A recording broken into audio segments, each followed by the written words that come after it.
All right. I don't think I'm going to get through my 7, but let me go to number 3 as far as the 7 mistakes costing families lots of money. Mistake number 3. I touched on this briefly. Failing to properly fund the trust. I get a lot of questions. People are like, you talk about funding. What does that really mean?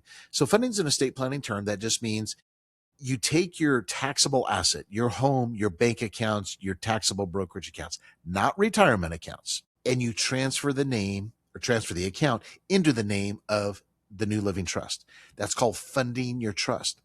And if you don't do that, if it's not listed in there, guess what? It's unfunded, meaning that asset is going to probate. I used the example before we went to break. If you had a rental property or a vacation home, got a living trust, but you have that and you didn't fund it, meaning you didn't move it into the trust, it's going to probate.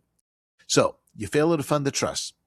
Assets never transferred, real estate still owned individually or joint tenants, bank accounts remain outside the trust, LLC interest never assigned to the trust. All those things mean you've got a major estate planning problem.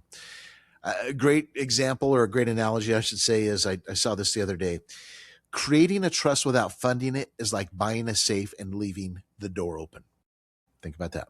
Let's go to number 4 mistake. Beneficiary designations don't match. Here's a little quiz for you.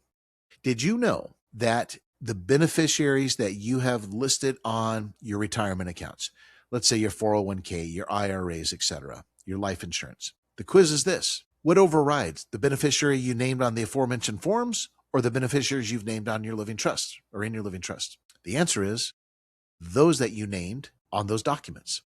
That overrides the beneficiaries that you've listed in your trust. A lot of people don't know that.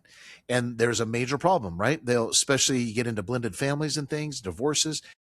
People will say, yeah, I named, Sally as my beneficiary. Sally was my wife and Amber is my beneficiary on my 401k. Well, Sally was your ex-wife. Nancy's your new wife. Sally needs to come off. Nancy needs to come on. And if you address that in the trust, guess what? Whoever you have on that form, as I said, that's where the money's going to go. There was a major, major case I was reading about the other day back east, a very, very wealthy doctor. I'm talking an estate worth like $13 million, had an account with TIA CREF and did estate planning, did everything, thought everything was fine. He dies. And that story is exactly what happened. He had different beneficiaries, meaning his grandchildren, listed on his TIA CREF retirement account. He was a teacher, or was a teacher, completely different than the instructions in the trust. They ended up going, I think it went all the way up to the Supreme Court, and the estate lost. And TIA CREF held their ground and said, look, we have to follow the beneficiaries that are listed on the form, not what's in the trust. So that was a major, major case. Again, that wasn't too long ago. So something we'll discuss at the webinar.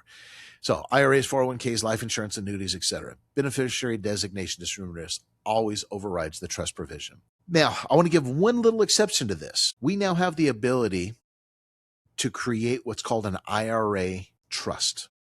And this is where we can write a trust. It's an additional trust outside the scope of your revocable trust that allows you to list your trust, your IRA trust, as your primary or contingent beneficiary.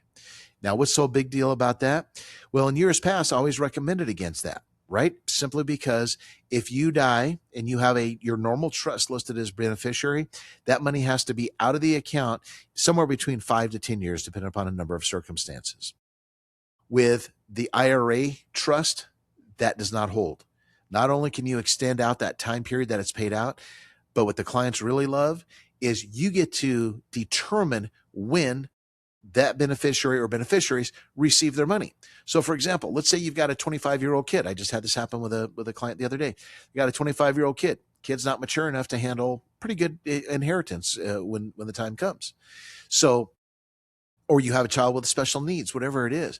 Don't you want to control when and how they get that money? Well, you can if you have an IRA trust. And I'll go into more details. I'll do a whole show on that or a whole webinar on it. It's absolutely fascinating, but I just want to throw that out there.